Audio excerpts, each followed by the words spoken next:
I wanna grab the plane.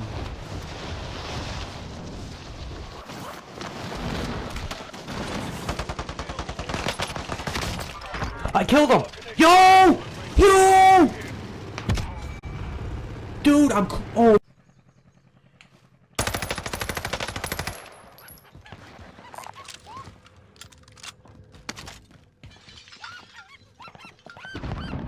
UAV is out of fuel. Returning.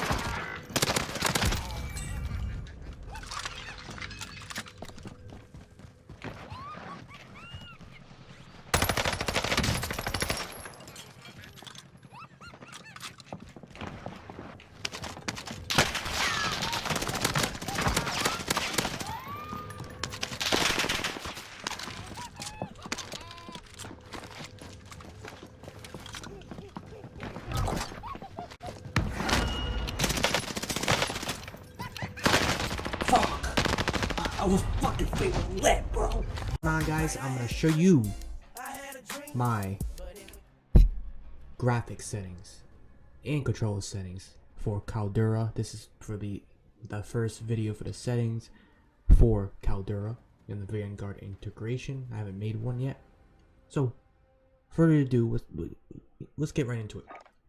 Anyway, I want to start right in the graphics section. Display mode, I rocking full screen.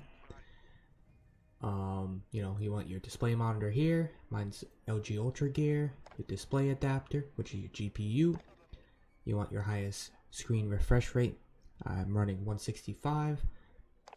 I'm rocking 1080p, so it's 2560 by 1440. I mean 1440p, right? My bad. Anyway, if you have 1080p, it'll be 1080p. Dynamic resolution, you want that off because that will cap your FPS and refresh rate rather too. Aspect ratio automatic. VSync, you want that off. And here you can either run unlimited or you keep it at custom and crank it up. So let's crank it up to 300. So it's pretty much, so in the menu it stays at 80 or 60 if it's out of focus, so you're not overdoing your GPU when you're not actually playing, you know what I mean? And everything else, whoops,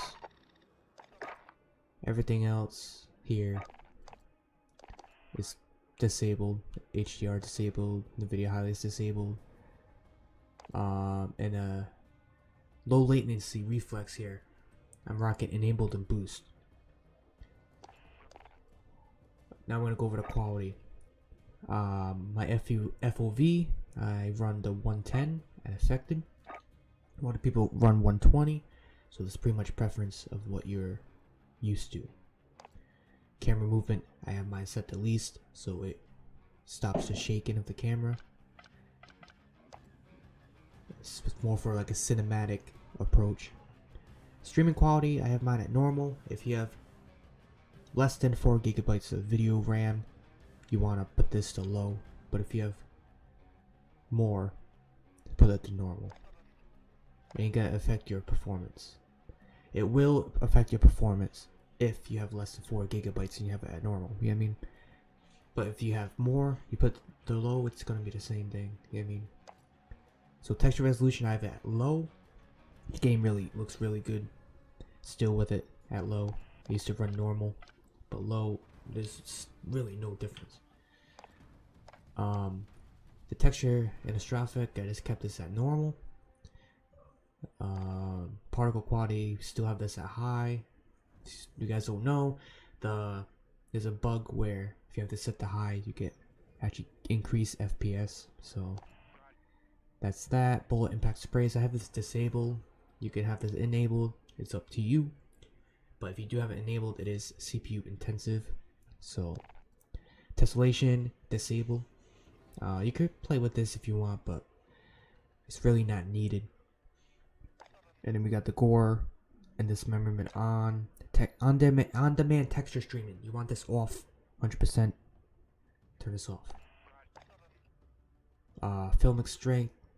I actually had that 1.0. So I forgot I was doing this. I didn't get into a game yet to test it out. But what I'm doing is I'm gonna try with anti-aliasing off. But for the purpose of the video, I'm gonna show you guys what I've been rocking, I guess. So what I do is I have it on anti-aliasing SMAA 1 times, and you got the filmic strength at 1.0. But if you have it on the 2 times or the filmic, you want to put this to 0. But I'm actually gonna try running this on off. But I might just probably just stick with this. But anyway, depth of field disabled, motion blur and weapon motion blur disabled. Shadow map resolution, you keep this at normal or put that to low. And then the spot and sun shadows, we have these enabled. This will speed up rendering of the future frames. Particle lighting, keep this at low. This doesn't really affect Warzone anymore, so you put it up to whatever you want. It's not gonna change anything. It actually ain't used. Ray tracing, you want that off. Ambient occlusion also off, and screen space reflection off. Alright, that's the graphics settings, my friends.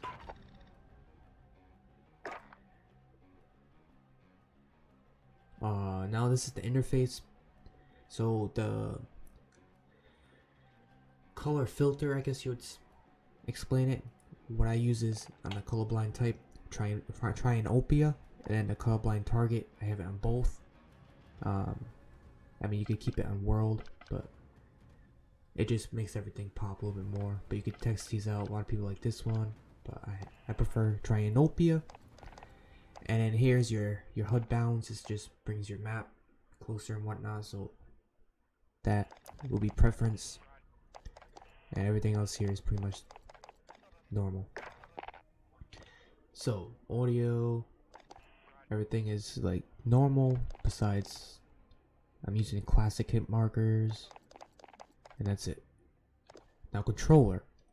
So my controller settings, I'm using, you know, the default button layout. I rock a Scuf impact, so I don't need to really run tactical. So here, this will help with the planes, and it took me a while to figure this out because first time I rocked the plane, man, I crashed that motherfucker because it's backwards. So basically, default, when you rock a plane to go up, you would press up, but in normal traditional games you would pull down to go up. So to make it flipped, you would go into invert vertical look and then just put air vehicles only. You don't want to really do enabled because I'll flip everything. Do air vehicles only. So minimum and maximum dead zone, this is something you guys gotta figure out with your personal controller. So pretty much put it to 0 and then put it up until you have no stick drift. And you keep these at 99. So these two you would play with to get the responsiveness you're looking for. So horizontal and vertical sensitivity, I'm rocking it at 7. Before this update I was rocking 6, but decided to rock 7. My ADS sensitivity multiplier, I rock mine at 0.85. By default it's 1.0. So again, here is preference. This is pretty much the sensitivity when you're ADS, and you can also adjust that per each zoom by deciding not to. So it'll be the same 0.85 for each type of zoom. Curve type, I rock dynamic still. Controller vibration, a lot of people turn this off, but I'm used to it, so I keep it on. Aim assist standard. Scale aim assist, you want this enabled. I had this disabled for a while, but because I didn't know what really it did. And if you have this disabled, this will kind of fuck with you at range. So I would suggest putting this enabled, and this will help with your aim assist because I felt like I was losing aim assist with this disabled. And everything else is pretty much Standard. The reload behavior, you want that contextual tap. Apply all for armor behavior. Slide behavior, have that on tap. And more rocking auto attack sprint. Parachute auto deploy and vehicle camera recenter, you want that disabled. Well, I have that disabled, it's preference. But definitely the auto deploy that help you with getting that last minute parachute pull.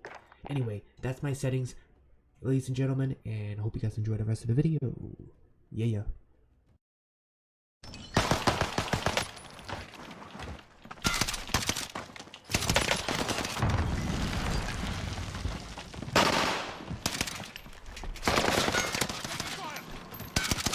Dude, he's running away. I got him. Finish him, please.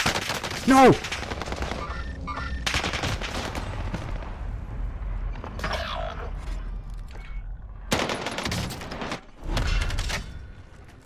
Fight your way out and you return to the front line. Lose and you're finished. Prove you can still fight, soldier.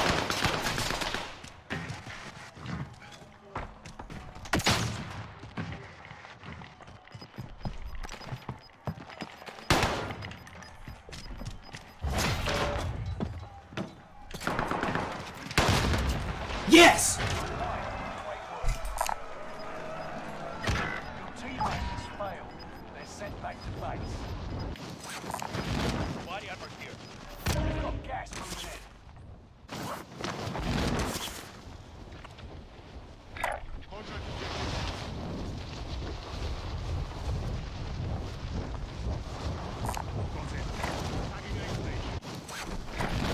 Setting waypoint.